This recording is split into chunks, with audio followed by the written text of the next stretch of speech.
যাচ্ছি টুয়ার্ডস আগ্রা ফার্স্টে। তার আগে অন দ্য ওয়েতে দেখবো হচ্ছে রাওয়াল, রাধা রানীর জন্মস্থান। Hello everyone, good morning and welcome back to our channel. আজকে আরেকটা নতুন ব্লগ। আজকে আমরা এখান থেকে বেরিয়ে যাবো না, বললো রাওয়াল যাব, ওখান থেকে আগ্রাতে আমাদের হোটেল বুক করা আছে।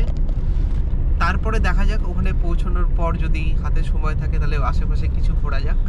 কিন্তু আমাদের শুধু মেইন দেখার ইচ্ছেটা, টার্গেটটাই হচ্ছে তাজমহল, যেটা কাল সকালে দেখব।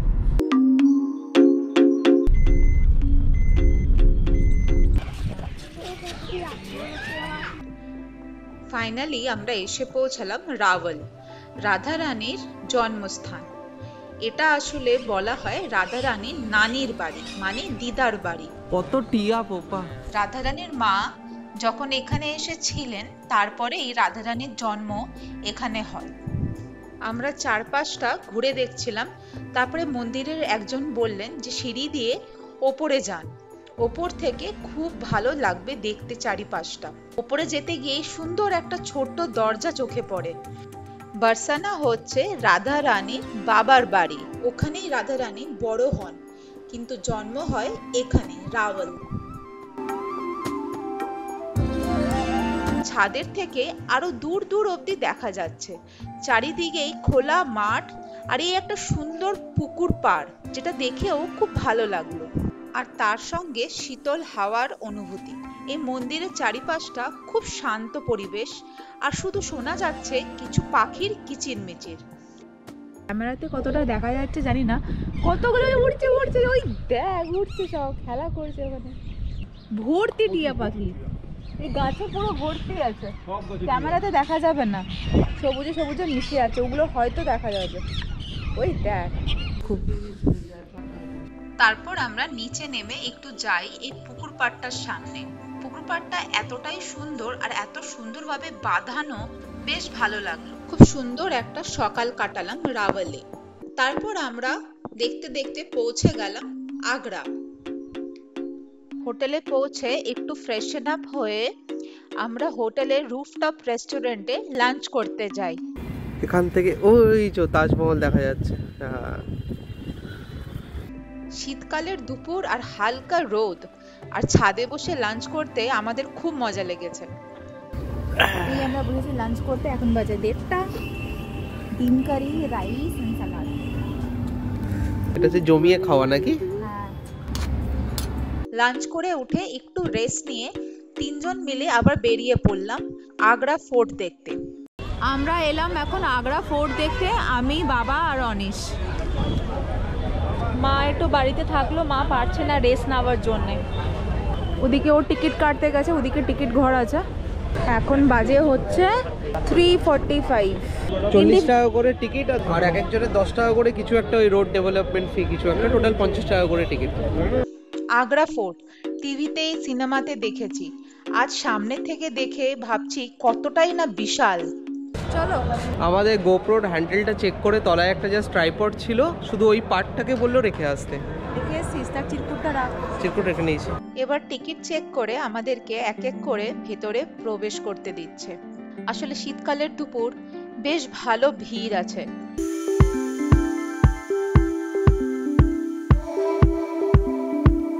আমরা আসলে কোনো গাইড নিইনি, এমনি আমরা ঘুরে দেখছিলাম। এই ফোর্টটা এত বড় জায়গা নিয়ে যে এই ফোর্টের হিস্ট্রিও অনেক বড় হবে। আমরা নিজেদের মতন ভাবে স্বাধীনভাবে একটু ঘুরে চারপাশটা দেখলাম। আর ওই যে স্টোনগুলোতে লেখা থাকে না ছোট ছোট করে হিস্ট্রি, সেগুলোই পড়ে পড়ে বুঝছিলাম যে কোন মহলটা কিসের জন্য। একটা গাইডের কাছ থেকে ওভারহিয়ার করলাম, পুরো ফোর্টটা বানাতে 95 বছর লেগেছিল, 95 ইয়ার্স। এটা হচ্ছে দিওয়ানে আম, এখানে আকবরের সভা বসতো। যোধা আকবরেও দেখিয়েছিল না এরকম একটা জায়গায় আকবর বসে আছে, আর এখানে বাকি সবাই। আমরা এবার চলে এলাম ফোর্টের আরেকটা পার্টে। এখানে এসে এই বাগানটা আমার অপূর্ব লেগেছে। আমি শুধু একটা জিনিসই ভাবি যে তখন তো অত বেশি ইনস্ট্রুমেন্ট ছিল না, যে হাতুড়ি ছেনিরে এত সুন্দর কাজ কি করে সেই কাজগুলো এখনো আছে এত বছর পরে, নিখুঁত কাজ।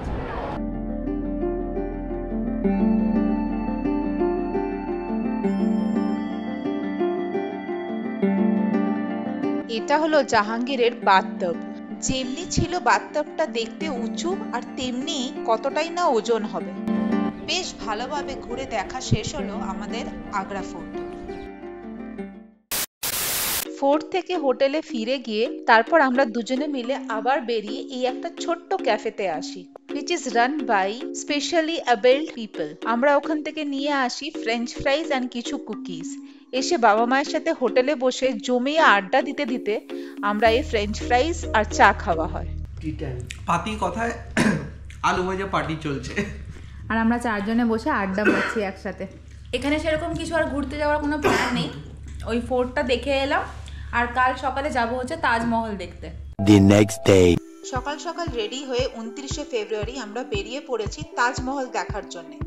এই বাগ্গিটা আমাদেরকে একটা গেটে নামিয়ে দেবে। ও বাগ্গি থেকে নেবেই ফার্স্টেই দৌড়েছে টিকিট ঘরে। আচ্ছা, এমনি টিকিট হচ্ছে 50 টাকা করে ফর ইন্ডিয়ান, আর কমপ্লিট টিকিট মানে হচ্ছে তাজমহলের ওপরেও তুমি উঠতে পারবে, তাহলে হচ্ছে তোমার পার হেড 250 টাকা করে টিকিট। আর ওপরে শু কভার ওখানেই পাওয়া যাবে, ওখান থেকে কিনে পায়ে শু কভার পরে তারপরে ওপরে উঠতে হবে। তো চলো এখন চলা যাক। এন্ট্রি পয়েন্টে এমন চেকিং, মানে এয়ারপোর্টকেও হার মানায়, বাট খুব ভালো লাগলো সেটা। অ্যান্ড আমাদের একটা ব্যাগ রেখে দিতে হলো, আমার ব্যাগে একটু খাবার ছিল আর মার ব্যাগে একটু ঠাকুরের বই ছিল, সব কিছু রেখে দিতে হলো। এনিওয়েজ আমরা চলে এসেছি তাজমহল দেখতে, দি তাজমহল। বহুদিনের ইচ্ছে ছিল আমার আর বানির, বাট অ্যাট লাস্ট আসা হলো। তো আমরা এখান থেকে দেখা শুরু করে তারপরে তাজমহলের দিকে যাব। এখানে বাবা করছে মার ফটোশ্যুট। আমার বিশ্বাসই হচ্ছে না সত্যি তাজমহল দেখতে আসা হয়েছে।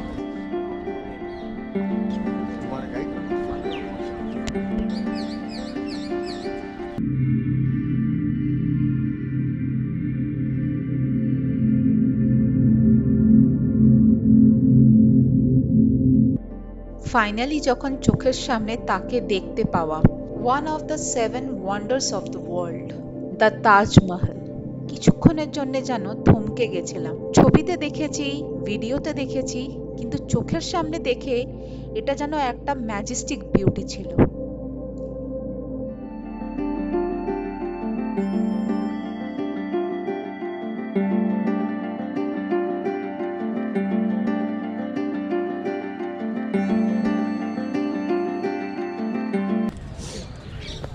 তুই পরে নে। একদিকে ভালো করেছে যাতে তাজমহলের ওপরটা নোংরা না হয়, জুতোর ধুলো থেকে স্ক্র্যাচেস না পড়ে, ধুলো না পড়ে। দেখে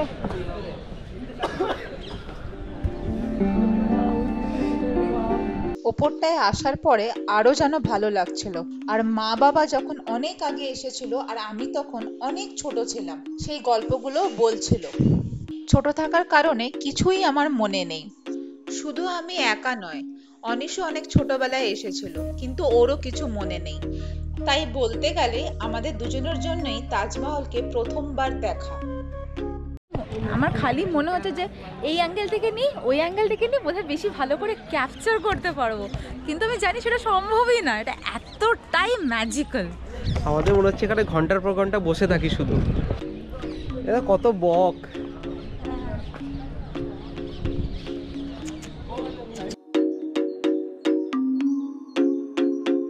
এখন সকাল 10টা বাজে, কত ভিড়। আমরা যখন এলাম এত ভিড়ই ছিল না 8টার সময়। সকাল সকাল এসে দেখে যাওয়াটাই খুব ভালো।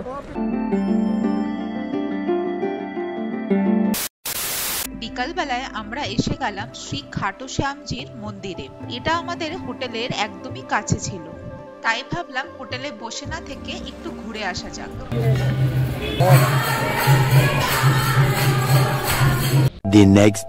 এই হোটেলটাই আমরা ছিলাম আগ্রাতে, দ্য তাজ নির্বাণা। সো এখন বাজে হচ্ছে সকাল 7:40। আমরা on the way to airport. Terminal 1-এ যাচ্ছি আগে। টার্মিনাল 1-এই আমাদের ড্রপ, ওখানে মা বাবার ফ্লাইট। আমাদের ফ্লাইট হচ্ছে টার্মিনাল 3, দিল্লি টু ব্যাঙ্গালোর। তো ওটা আমরা ওখান থেকে চলে যাবো শাটেলে। much later 11:30 নাগাদ আমরা পৌঁছাই টার্মিনাল 1। টার্মিনাল 1 থেকে মা বাবার ফ্লাইট হচ্ছে 1:50, আর আমাদের টার্মিনাল 3 থেকে 2:10। আমরা কিছুক্ষণ টার্মিনাল 1-এ দাঁড়িয়ে থাকলাম, একটু কথা বললাম, তারপরে একটু পরে মা বাবা ভেতরে এন্ট্রি করে নিল। আমরা আমরা কিছুক্ষণ দাঁড়িয়ে থাকার পরেও শাটেল না পাওয়াতে একটা ক্যাব করে নিলাম, কারণ হাতে বেশি সময় ছিল না। তাই ক্যাব করে টার্মিনাল 1 থেকে টার্মিনাল 3 চলে গেলাম। চেক ইনে বিশাল লম্বা লাইন ছিল, আমাদের একটু টেনশন হয়ে গেছিল যে ফ্লাইটটা পাবো তো। ফাইনালি আমাদের চেক ইন হয়ে যায়। তারপর আমরা গেট নাম্বার 37 থেকে গেট নাম্বার 52 অবধি পুরো দৌড়াই। দেখতেই পাচ্ছ হয়তো ভিডিওতে যে কিভাবে দৌড়াচ্ছি। আমার একটু টেনশন হয়ে গেছিল, যদিও বা অনিশ বলছিল যে হয়ে যাবে, চিন্তা নেই। গেট নাম্বার 52 গেট নাম্বার 52টা দেখে যেন শান্তি পেলাম, মনে শান্তি এলো যে না ফ্লাইটটা পাবো। তারপরে ফ্লাইটে চেপে বসলাম। আমাদের ছিল ভিস্তারা ফ্লাইট। যাওয়ার সময় দুজনে সেম সিট ছিল না, ফাইনালি এখন সেম সিট হয়েছে। আমাদের জানা ছিল না যে ভিস্তারার ফ্লাইটে টিকিটের সাথে যে ফুডও অ্যাডেড থাকে, তো এটা আমাদের জন্য একটু সারপ্রাইজ ছিল। আর খুব খিদেও পেয়েছিল, তাই ভালোই হলো। যেহেতু দুপুরবেলার ফ্লাইট, তাই খিদে পাবে বলে ওদিকে মা বাবার জন্য আর আমাদের জন্য আমরা অন দ্য ওয়ে থেকে স্যান্ডউইচ নিয়ে নিয়েছিলাম। যাই হোক, এটা আমাদের জন্য মনে হলো উপরি পাওনা। এই ব্লগটা এখানেই শেষ করছি, আশা করি তোমাদের ভালো লেগেছে। আবার দেখা হবে একটা নতুন ব্লগে। Please do like, share, comment and subscribe and stay happy and stay healthy and keep smiling. আর এই ব্লগটা যেহেতু আজকে যাচ্ছে 31 ডিসেম্বর, সবার যেন আগামী বছর নিউ ইয়ারটা খুব খুব ভালো কাটে। Happy new year in advance.